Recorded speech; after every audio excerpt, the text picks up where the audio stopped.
En la ocasión anterior veíamos algunos elementos en torno a la autoridad. El Plan y Programas de Estudios de Educación Básica 2022 nos implica una serie de retos, no solo para las y los maestros, las y los estudiantes, sino también para ustedes como figuras que juegan un papel medular en los procesos de supervisión, dirección, acompañamiento. En ese sentido, también la apuesta es a mirar nuestra autoridad, repensar nuestra autoridad desde otro lugar. No podemos pedirle a las y los maestros que nos acompañen en la construcción de otra forma de enseñar y aprender si ustedes no los acompañan también y les permiten moverse, mirarse y construir sus procesos educativos desde otro lugar.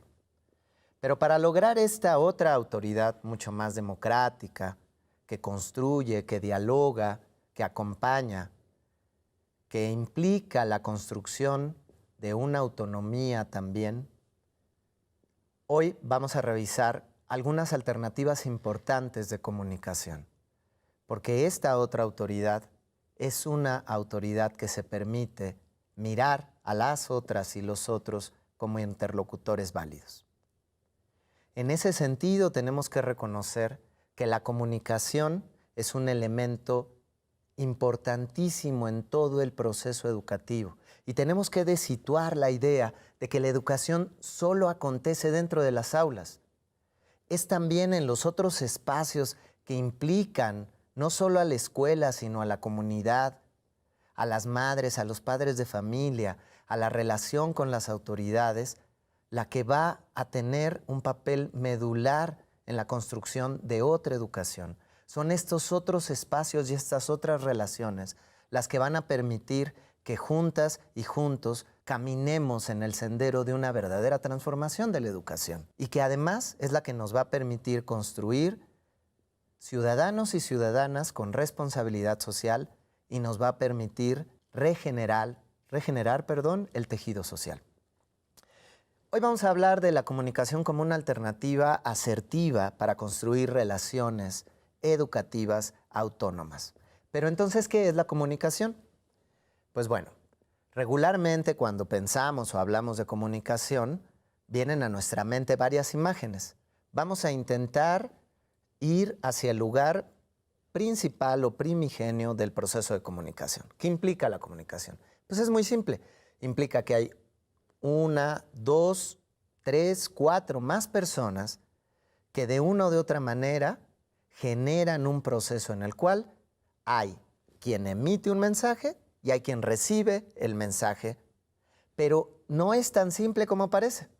Porque si fuera así de sencillo, pues entonces todos podríamos tener o tendríamos realmente comunicaciones asertivas en todas nuestras relaciones. Pero ¿qué implica este proceso? Bueno, lo que implica es que hay una persona que emite un mensaje, pero este mensaje viene acompañado no solo de las palabras que son dichas con él, sino en realidad está junto al mensaje una serie de emociones, expectativas, intenciones, deseos, que a veces no están dichos en las palabras, pero que lo acompañan. Quien recibe el mensaje decodifica eso que no solo está dicho en las palabras, sino que también aparece en los otros lenguajes. Al decodificar ese mensaje, lo interpreta, y lo interpreta ¿qué? Pues a partir también de su historia de vida, de sus expectativas, de las emociones que está sintiendo en ese momento, y posteriormente emite el mensaje que va a dar respuesta al primer mensaje dicho. Y es a partir de esta lógica que podemos ver precisamente en una serie de diagramas como muy simples y básicos, donde se fundamenta y nace lo que llamamos el proceso de comunicación. Pero entender la comunicación a profundidad no solo implica descifrar las palabras que son dichas, sino también reconocer las emociones, las historias, los deseos que están siempre detrás de cada una de las cosas que decimos. En ese sentido, ¿cuál es el papel entonces que juega la comunicación en la construcción de una nueva autoridad? Pues es muy simple. Hemos aprendido muchas veces a pensar en la figura de la autoridad como aquella que siempre manda, que siempre dirige, que da la indicación, es decir, como si en un proceso de construcción de la relación con los otros, la autoridad fuera la única voz válida. Entonces, de suyo, la autoridad autoritaria irrumpe la comunicación, porque no permite el proceso de interacción y de reconocimiento de interlocutores válidos con las y con los otros. Y la conclusión de lo que se realiza o de la indicación que se da parece, por lo tanto, que depende solo de la persona que emitió el mensaje. Eso ya lo habíamos visto la vez pasada. Desdibuja las nociones de responsabilidad y no acompaña la posibilidad de que cada quien crezca autónomamente.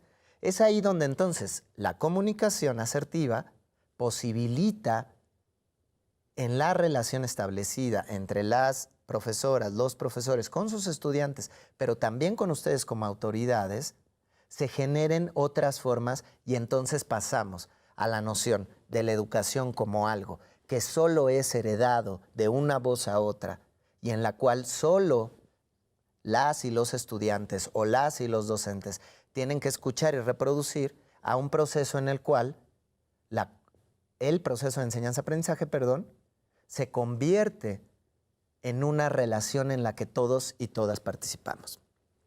Y entonces vamos a ver aquí, ¿qué es lo que pasa con la noción de la autoridad autoritaria? Que tiene varias dinámicas y varias categorías, conceptos, acciones que irrumpen a la comunicación. ¿Y cuáles son los más comunes? Vamos a revisarlos. Primero que nada, las acciones que lleva a cabo la autoridad. Porque les voy a decir una cosa que es muy interesante. En los procesos de comunicación, en realidad siempre tienen mucho más peso lo que hacemos que lo que decimos. Es decir, en este momento que ustedes están escuchando esta pequeña conversación o esta pequeña conferencia que está llegando hasta ustedes, para ustedes lo que yo estoy diciendo les va a significar más y les va a quedar más en la memoria lo que estoy haciendo con mi cuerpo. Y si en este momento yo, que estoy hablando aquí, me muevo o me subo, este simple movimiento en su mente va a significar una serie de elementos.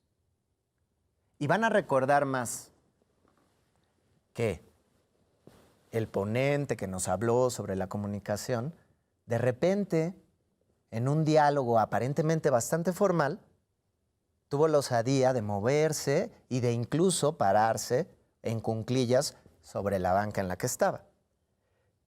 Eso irrumpe a muchas de las construcciones que hemos heredado. Entonces, queda mucho más significado o genera mucho más significado en ustedes que las palabras que yo dije. Fíjense, por darles nada más un dato.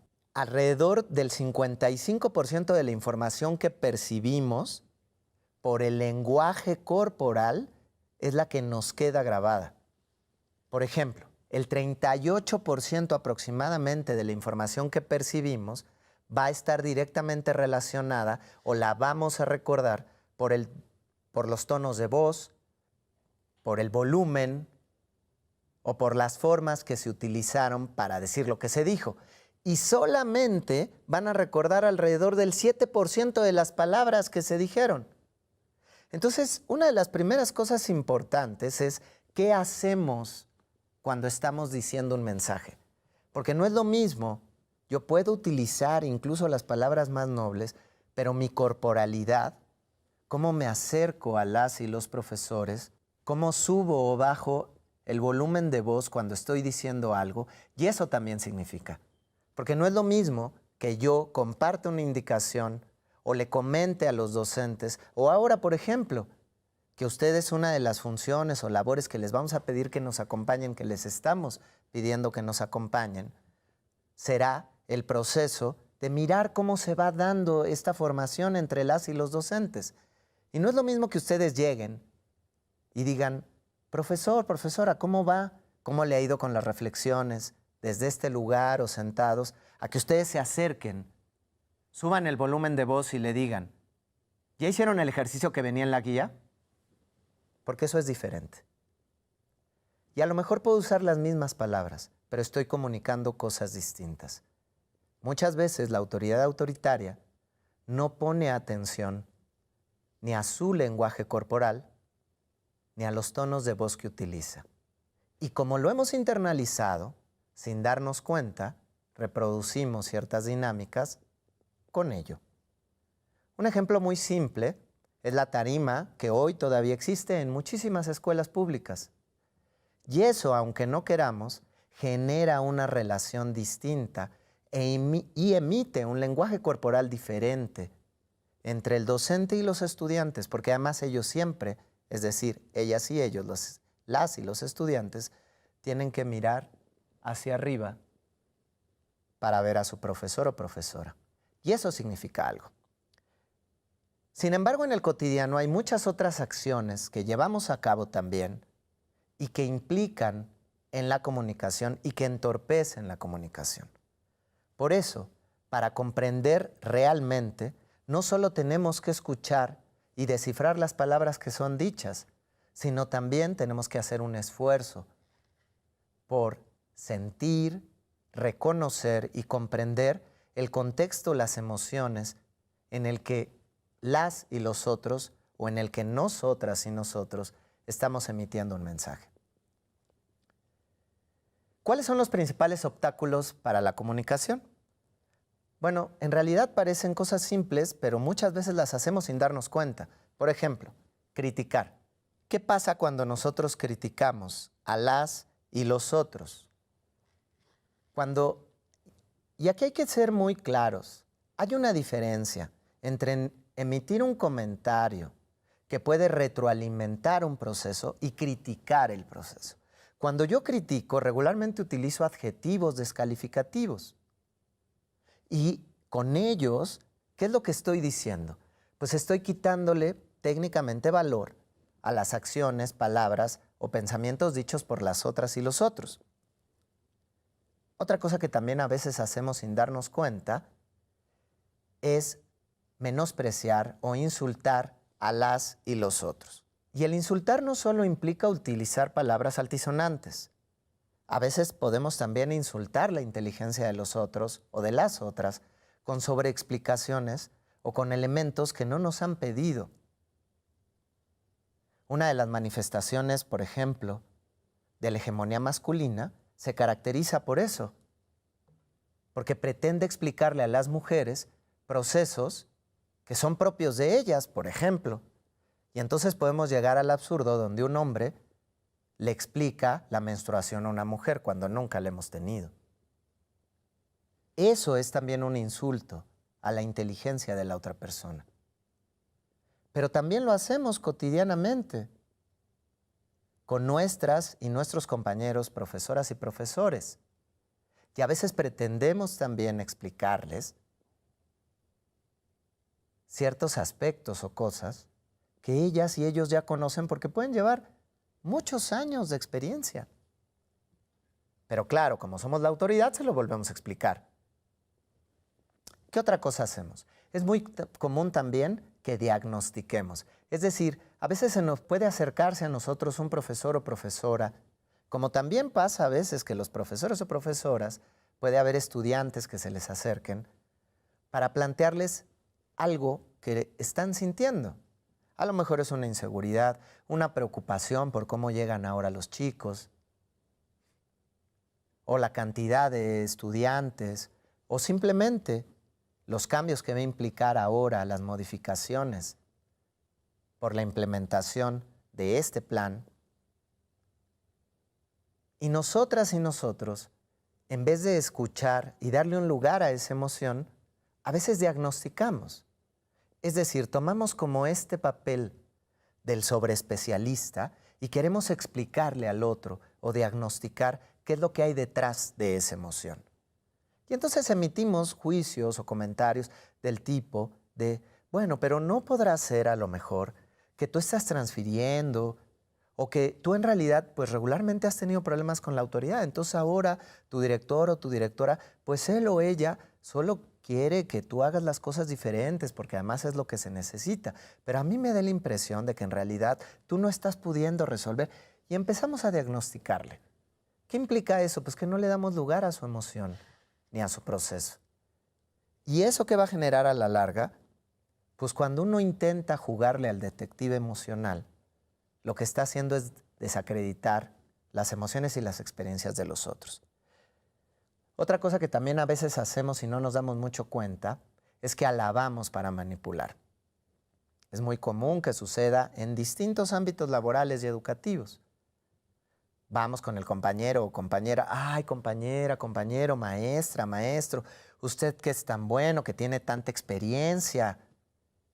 Es que en verdad siempre ha sido un ejemplo para la escuela. Por favor, voy a necesitar, le voy a pedir que usted se haga cargo del proceso.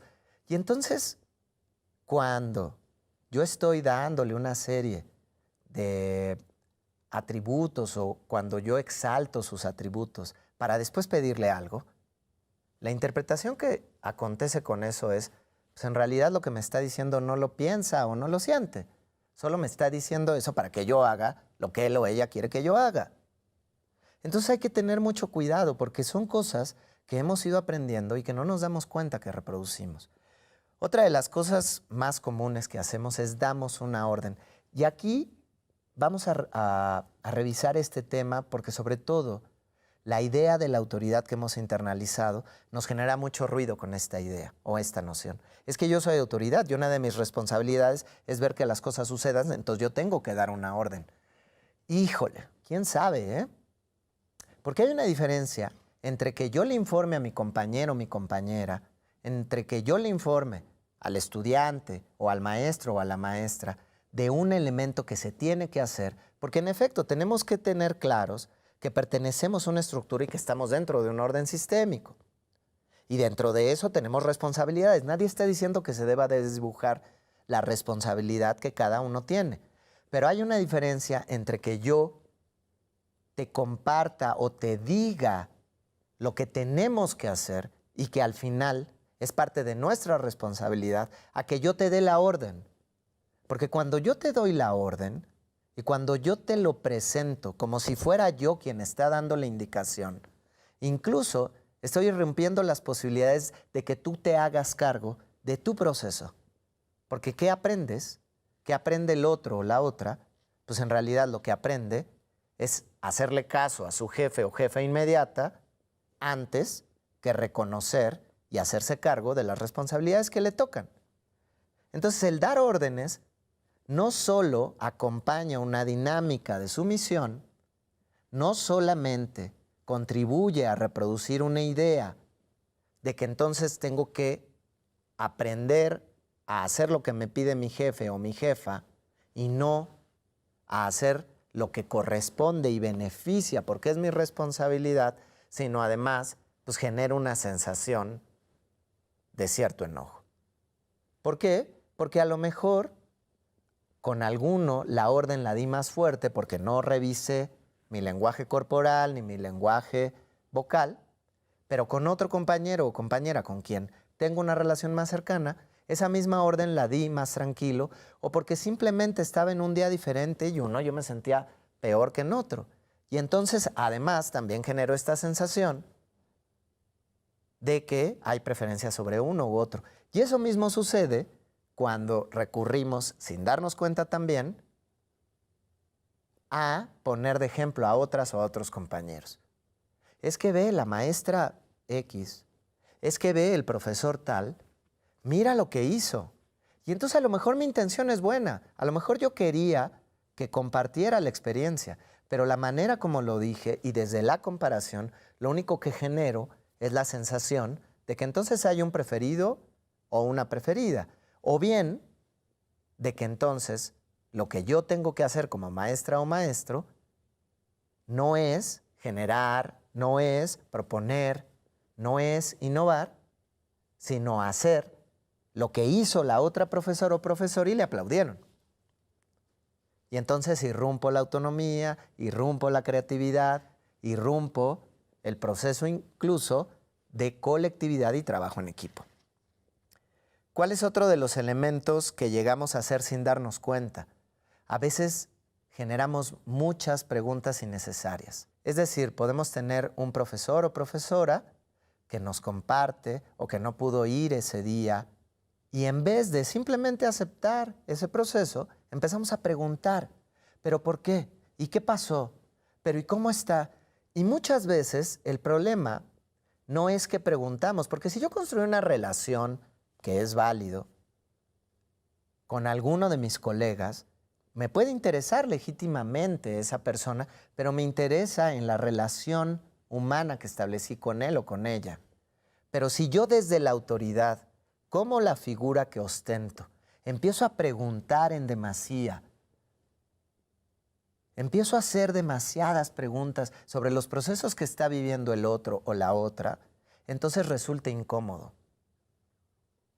Porque no debo de olvidar que al final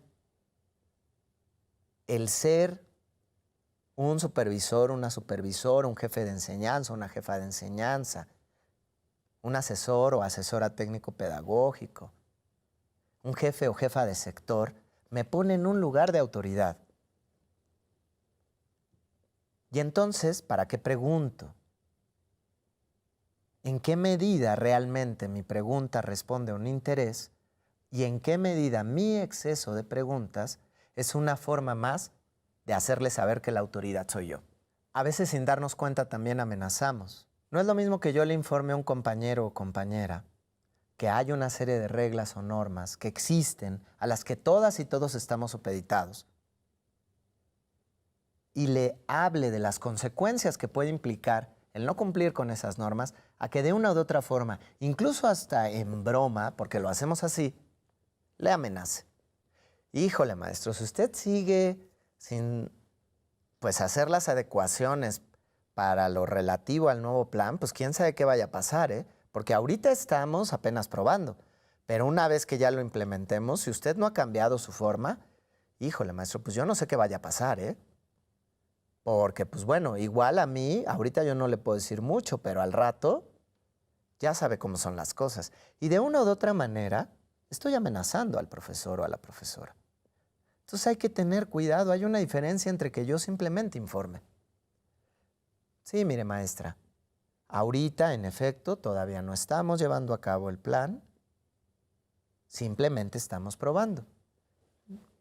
Yo le recomendaría que se diera la oportunidad eventualmente de repensar algunas cosas para que no le agarre tan de golpe cuando ya tengamos que hacerlo. Esa es una diferencia, porque yo le estoy dando información y le puedo incluso hacer una recomendación a que de una o de otra manera yo le amenace. Otra cosa que también a veces hacemos sin darnos cuenta es que buscamos tranquilizar a la otra o el otro. Seguro a ustedes les ha pasado o les ha tocado vivir muchas experiencias de profesoras o profesores que han tenido muchos conflictos y les agradecemos el acompañamiento que les han dado. Pero ¿qué tanto a veces les damos lugar a las emociones que viven nuestras y nuestros profesores? Cuando a lo mejor un grupo se les desborda o cuando las y los padres de familia les amenazan, porque hay casos así y hay que decirlo. Desgraciadamente, los niveles de violencia y la normalización de esta que se ha llevado a cabo, que se ha dado en la sociedad, ha alcanzado a la escuela y ha alcanzado a nuestras y nuestros maestros. ¿Y qué pasa cuando ellas y ellos llegan y nos comparten el enojo, la tristeza? Y a veces, desde un lugar muy legítimo,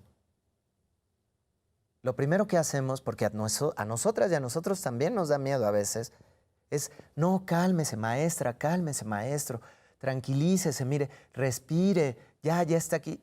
Y a veces lo único que necesita la otra persona es el reconocimiento de la emoción que está sintiendo. No que le tranquilicen, porque tiene derecho a estar enojada o enojado, porque tiene derecho a tener miedo, a estar triste, a estar preocupada o preocupado. ¿Y qué tanto a veces le damos lugar a esa emoción? Y muchas veces no lo hacemos y buscamos tranquilizar, porque de esa manera también nosotros nos quitamos el problema. Pero ahí es donde entra justo también la responsabilidad que tenemos como autoridad de permitirnos. Y eso no quiere decir que vamos a volver nuestro espacio y nuestro acercamiento con las y los profesores un lugar terapéutico. Nadie está diciendo eso. Pero sí que podemos volver a recuperar esa humanidad. Otra cosa que a veces también hacemos y no nos damos cuenta es que desviamos. Y entonces puede llegar, y nos pasa como profesores, profesoras, pero también como autoridades. Puede llegar un compañero, una compañera, puede llegar un estudiante. Es mucho más común que lo hagamos también en una relación intergeneracional, cuando nuestra o nuestro compañero es mucho más joven. A platicarnos, a decirnos, uy, no, es que estuvo bien difícil porque, uy, no. Y entonces, en vez a veces de darle un lugar a eso que está sintiendo o que nos comparte, tendemos, sin darnos cuenta, a hacer comentarios del tipo de, uy, no, imagínate, y eso que a ti ya te tocó con la tecnología. Cuando yo daba clases, eran muchísimos más estudiantes y era mucho más complicado. No, además, nada más tienes 3 grupos, ¿de qué te quejas? Yo he llegado a tener 45 grupos. Tú sabes lo que es eso. Y entonces desviamos la atención de lo que el otro o la otra está viviendo o sintiendo y lo que le estamos diciendo en realidad es tu experiencia, no es importante. También tendemos muchas veces a dar consejos que no nos solicitan. ¿Qué pasa con todos estos elementos que sin darnos cuenta reproducimos cotidianamente? Pues lo que pasa es que empezamos a irrumpir la comunicación con las y los otros. Y entonces lo que nosotras y nosotros les proponemos es que avancemos hacia la construcción de una escucha activa. ¿Y qué implica la escucha activa? Bueno, la escucha activa es el intento que se hace por escuchar, replantear el sentimiento y contenido de lo que nos dice la otra o las otras personas. ¿Y eso qué implica? Bueno, implica que yo trate realmente de comprender no solo las palabras que la otra persona me está diciendo, sino desde dónde lo está diciendo y cuáles pueden ser o cuáles son las emociones que acompañan eso que se está diciendo. Y entonces hay una serie de pasos que podemos llevar a cabo para lograr esta escucha activa. ¿Qué requiere la escucha activa? Bueno, primero que nada, que realmente hagamos un esfuerzo por captar la idea central. Muchas veces decimos muchas palabras porque tendemos a rodear, porque lo central de lo que queremos comunicar a veces nos da miedo o nos da inseguridad decirlo. Entonces, es muy importante que nosotras y nosotros como autoridad intentemos, primero que nada, captar cuál es la idea central de lo que está tratando de decirme la otra persona. Segundo, es importante preguntarle a la otra, al otro, para cerciorarme de que realmente comprendí lo que me está diciendo. Para ello, se recomienda, por ejemplo, que yo vuelva a hacer un pequeño resumen de lo que dijo, se lo haga saber y le pregunte si es realmente lo que me quería decir. ¿Qué hago entonces? Yo replanteo la idea o las ideas centrales que capté de lo que la otra persona me está diciendo, lo replanteo, es decir, lo digo ahora con mis palabras y se lo comparto para saber si logra entender lo que me quería comunicar. ¿Qué implica la escucha activa? Pues implica que yo le doy un lugar a las palabras, pero también a las emociones y a las sensaciones que la otra persona me está comunicando. Vamos a ver algunas de las principales herramientas para la escucha activa. 1. Estimula. Comunica a tu interlocutor o interlocutora que tienes interés en lo que te está diciendo. Puedes empezar con frases como, oye, quisiera oír más sobre tal o cual tema. Las aclaraciones te sirven para ir clarificando e ir captando la idea central. A ver, que llegó el papá corriendo y que tú no supiste qué hacer. ¿Te refieres a que literalmente entró corriendo por la escuela y nadie lo detuvo? ¿O simplemente venía un poquito más rápido de lo normal? Y cuando dices que intentabas esconderte, ¿lo que estás tratando también de decirme es que te dio mucho miedo? Es decir, ¿observaste algo en su corporalidad que te hizo pensar o sentir que podría violentarte? Cuando tú aclaras, también le permites a la otra persona que vaya dibujando lo que sucedió con mucha más claridad para él y para ella también. Entonces replanteas la idea, que esa es otra de nuestras herramientas. Replantea lo que te acaba de decir. Otra herramienta que nos puede servir mucho para la comunicación asertiva es el reflejar. Intenta de una o de otra manera mostrarle que tú sientes o que comprendes cómo se siente. A veces las personas no estamos acostumbrados a ponerle nombre a nuestra emoción.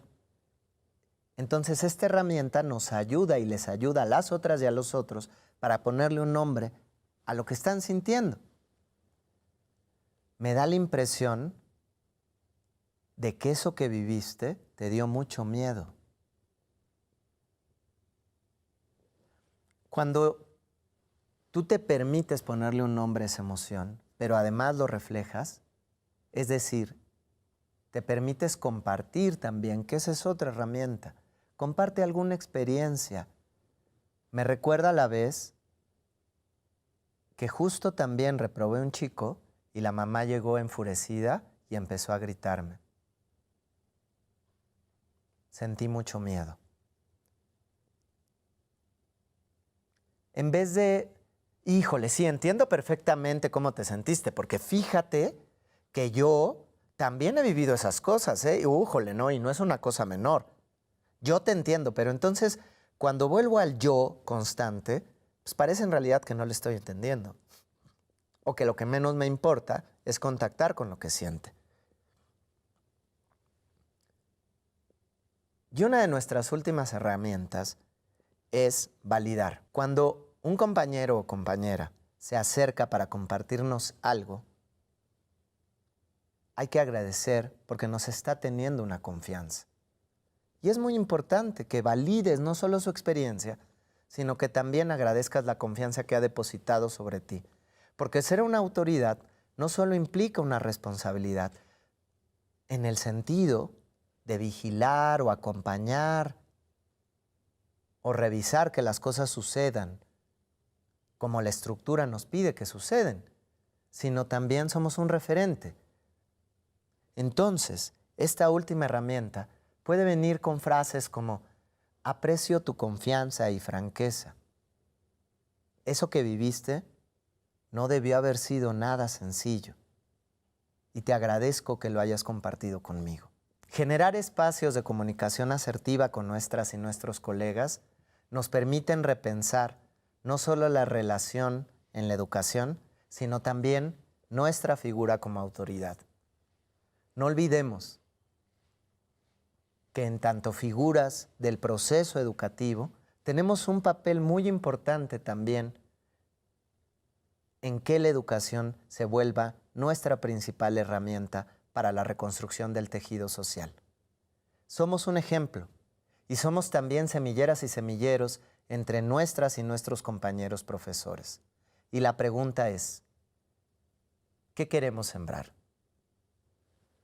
¿Y qué tipo de autoridad queremos ser?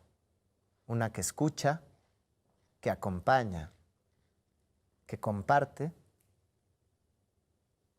¿O una que se niega, que impone y que aísla?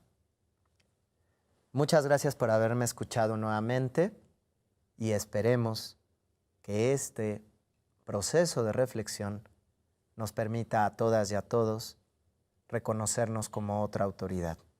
Para concluir, les voy a pedir una última cosa. Solo dense unos minutos para pensar. ¿Qué podrían hacer diferente? ¿Qué del ejercicio de su autoridad podría hacer a partir de este ciclo escolar distinto? ¿Qué podrían cambiar? Piensen en algo simple y concreto. Y después platíquenos cómo les fue. Escríbanos a nuestro correo y compártanos cómo les está yendo con este nuevo ejercicio de autoridad. Muchas gracias.